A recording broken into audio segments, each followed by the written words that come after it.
Hi, welcome to Universal Design for Learning.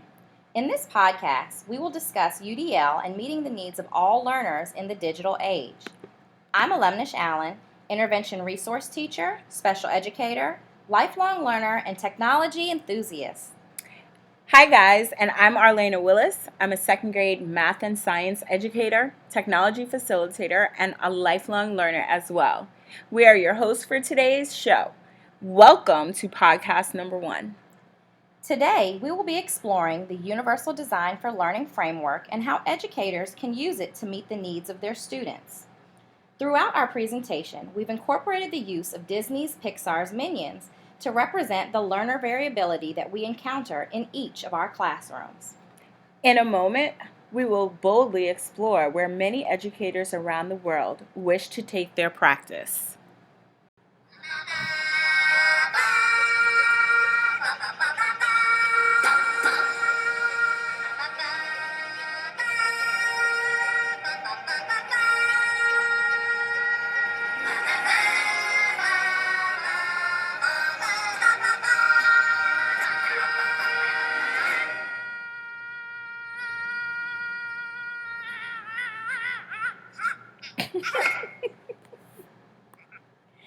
We hope you enjoyed that clip as much as we did. We know that many of our listeners may already be familiar with UDL, its principles and guidelines, and how it is used to guide instruction. However, it might be helpful for us to briefly explain UDL to those who may just be exploring or looking for more information. According to CAST.org, Universal for Learning is defined as a framework to improve and optimize teaching and learning for all people based on scientific insights into how humans learn. We like to refer to it as great teaching practices that address the driving force behind UDL, learner variability. Students vary in how they approach learning tasks, which is why we must consider this variability while breaking down this imaginary idea of teaching to the average. There is no average, or middle, or normal. The problem is not necessarily the learner, but our inflexible curricular documents. By providing multiple means of engagement, representation, action, and expression through the 3 brain networks, affective, recognition, and strategic, in a nutshell, describe the expert learners we are helping to develop. They're purposeful, resourceful, and strategic lifelong learners. So, as we explore UDL in the 21st century, it brings us to our next question. What is the role of technology in Universal Design for Learning? That's a great question, Alemnesh. Well, if we consider that UDL is a framework for enhancing the learning process for all learners, we can also consider the learner variability and how various low and high tech tools can incorporate strategies to address them. Now remember, when we think of implementing technology into instruction, we never want to focus on the tool itself, but more so how it integrates with content and pedagogy. That's where TPAC comes in. The purpose of the TPAC framework is to help teachers to understand which specific technologies can help to support their content, pedagogical, and technological needs by first analyzing the hierarchy of needs based on pedagogy and content. TPAC encourages educators to closely examine their pedagogy as it relates to content, develop fluency, and cognitive flexibility in all domains to promote universal design for learning. Now, how can technology enhance the learning and teaching for the widest array of users? I'm so glad you asked that question, Arlayna. From novice to experts, technology has its role in teaching and learning, and we must also consider the SAM-R model when we implement it. SAM-R stands for substitution, augmentation, modification, and redefinition. It is a gradual process that challenges educators to think critically and determine not only the most efficient uses for technology, but also how it can modify or redefine the teaching and learning inside and outside the classroom. Although we love technology, We must always start with the pedagogy and consider that UDL can be implemented without technology-based resources as well. Exactly. I'm glad you said that. UDL can be incorporated through effective teaching practices using questioning techniques, hands-on activities, project-based and collaborative learning activities. Through scaffolds and supports that are flexible enough to support the range of learner needs and styles, teachers can adapt their instruction to break down barriers for all students. Bottom line is this: that a well-designed lesson will offer choices, supports, and rigor so that the success of all students are considered, with or without technology. So when you think about that, Alemnesh, we have to also consider that it's not always the students that need to be evaluated for having maybe a disability, but it might be the teachers as well that need to reevaluate their practices. That brings me to my next question. Is there a divide between how students are using technology to access and use personal or recreation-based materials versus how they use school-related materials? Well, due to inadequate technology training and or experience with instructional technology, many teachers feel ill prepared to effectively implement or find value in technology's educational value, as pointed out in What is Technological Pedagogical Content Knowledge, TPAC, by Kohler, Mishra, and Kane, 2013. Therefore, technology use to access school-related materials is still a bit unbalanced across all schools since it is based on the teacher. Since classroom student use is dependent on teacher use, in some cases, then these children access technology primarily on a personal and recreational basis. This is also evident in any one school. Think about it. Students may use technology regularly throughout their learning experiences in any given academic year because the teacher sees the value and has experience in it. But then those same students may experience the following year with absolutely no technology use. So there really is no consistency. As educators, we need to ensure that we use specific strategies, skills, and instruction with students in order to ensure the widest access and use of their course-related materials. This involves proper and adequate training in all tools that are accessible for instruction. Some, but not all states are beginning to mandate UDL options within school curriculums. Our district has just purchased new math and science textbooks which offer a chock full of UDL enhanced features that when used appropriately could benefit more learners, such as text-to-speech options with online text, interactive video and presentations, virtual manipulatives, annotation tools, embedded in the online text, etc. In addition to providing adequate training in digital enhancements, teachers must be well versed in broadening their toolkits as it relates to no-tech UDL enhancements. A district-wide understanding of how to limit barriers for students using strategies like varied assessments, providing choices in tasks, varying content delivery, graphic organizers, charts, developing reflections will also assist in students in setting them up for success and addressing the needs of our students.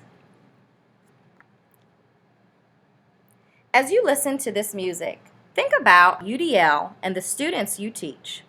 How do you remix your lessons to support the learner variability that exists in your own classroom?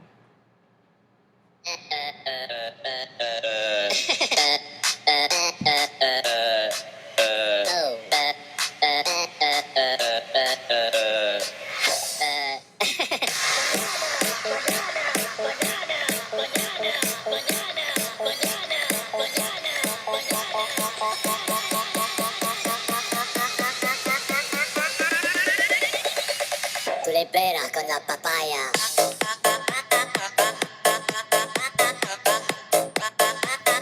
No digáis nada, no se entendería.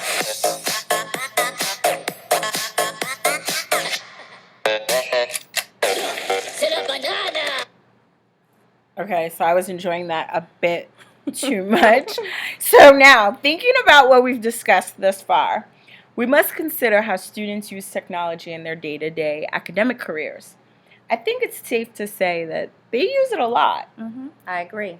But again, that also depends on your experience. Here in our school district, most schools are one-to-one with student Chromebooks. But as Arlayna mentioned earlier, the frequency of use may depend upon the proficiency level of the teacher as well as the culture of the school.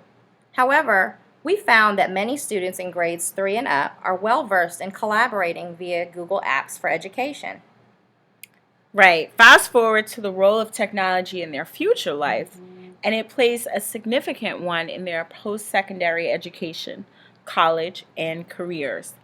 The skills they learn now will be vital skills in academia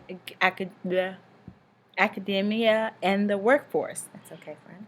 The tools and experiences we expose the digital native generation to now will provide the foundation for future innovations. It supports the premise behind preparing students to be truly college and career ready. Before we close out this podcast, we would like to offer you some practical ways on how to incorporate technology into UDL-related instruction. Alemnesh, there are so many resources now that are promoted to support UDL, but you want to begin with the amazing buffet that CAS.org offers to get started. You'll stay up to date with everything current regarding UDL. And my favorite support that they offer to teachers looking to incorporate UDL in their learning environments is the fabulous UDL Exchange.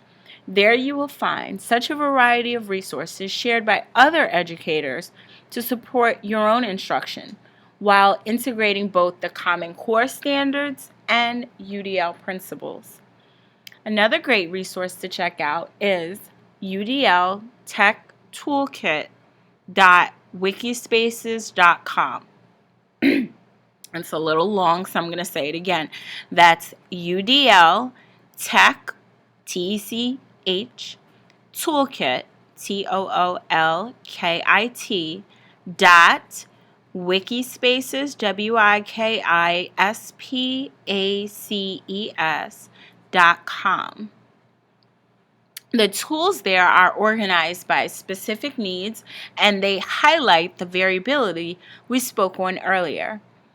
In addition, you might also want to check out, and I'm going to spell this one out because it's a bit.ly.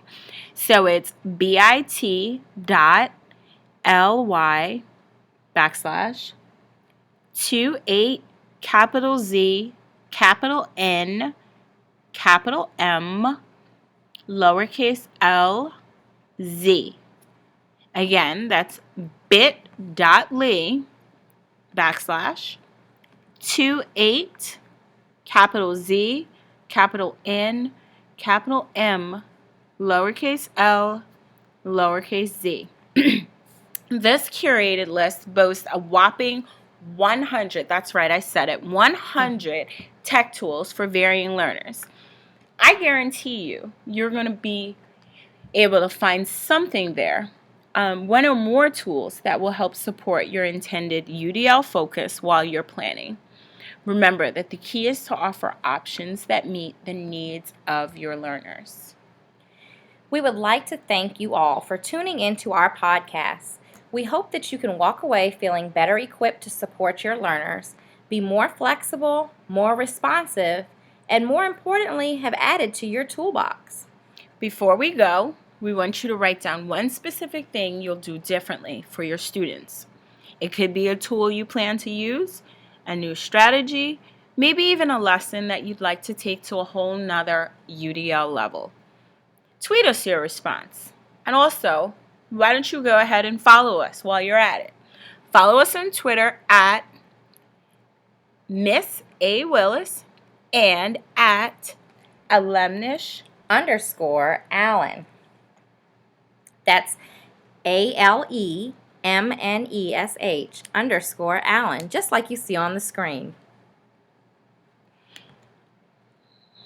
We'd like to close out by a poem written by myself, Alemnesh Allen, and me, Arlayna Willis. It's an adaptation of the book If You Give a Mouse a Cookie. by Laura Numeroff.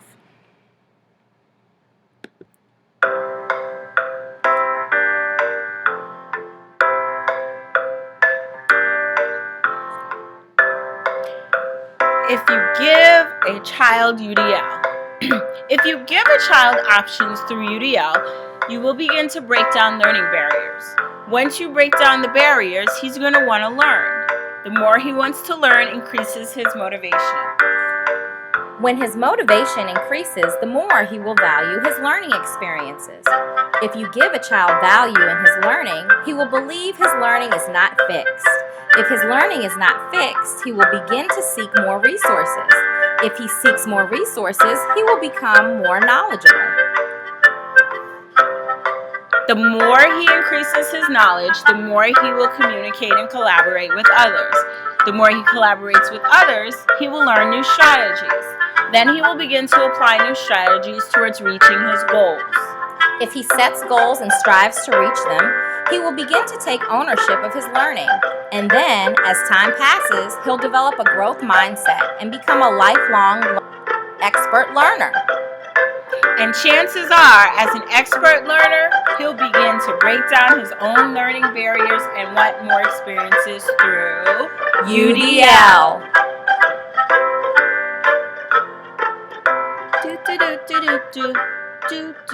By Arlayna Willis and Alemnesh Allen. Created using Powtoon.